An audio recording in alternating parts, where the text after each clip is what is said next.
បាទសួស្តីអ្នកទាំងអស់គ្នាថ្ងៃនេះខ្ញុំបាទមានលំហាត់ក្លឹបចេញប្រឡងបាទកាលពីឆ្នាំ2022បាទនៅឋានៈវិទ្យាសាស្ត្រពិតបាទអញ្ចឹងខ្ញុំលើកយកលំហាត់ពីររ៉ូម៉ាំងបាទអញ្ចឹងលំហាត់ទី1គឺគណនាលីមីតហើយលំហាត់ទី2គឺគណនាអន្តេក្រាលតែខ្ញុំបាទសូមបង្ហាញនៅលំហាត់លីមីតសិនបាទអញ្ចឹងមកខាត់ពេលយូរនឹងទៅជួបលំហាត់របស់យើងតែម្ដងចឹងលំហាត់ករបស់យើងមានថា limit x ខិតទៅរក0នៃ e សេគុណ x បូក1នៅលើ2 e សេគុណ x ចឹងនៅក្នុងការគណនា limit អ្វីដែលយើងមិនអាច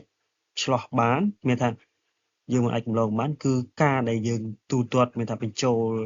បាទបញ្ចូលចំនួនសាក់មើលដើម្បីរករាងរបស់វាចឹងបើយើងចំនួន x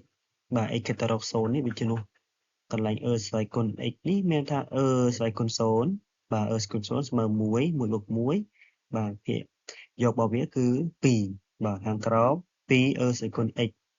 បាទចំនួន0ទៅវាបាន e ស្វ័យគុណ0អញ្ចឹង e ស្វ័យគុណ0ស្មើ1 1គុណនឹង2ស្មើ2អញ្ចឹងចម្លើយរបស់យើង2នៅលើ2 2លើ2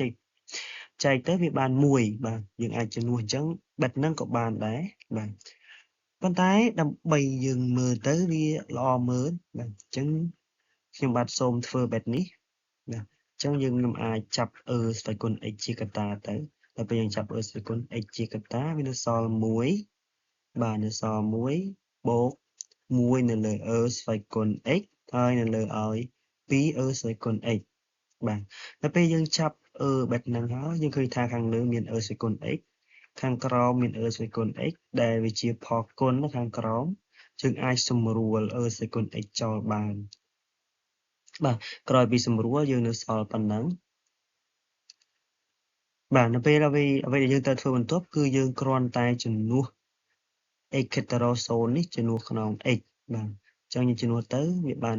ស្វ័យគុណ0អញ្ចឹងយើងត្រូវចាំស្វ័យគុណ0ស្មើ1អញ្ចឹងបើ1ចែកនឹង1វាសល់1បាទ1បូក1ស្មើ2បាទ2នៅលើ2ចែកទៅស្មើនឹង1បាទ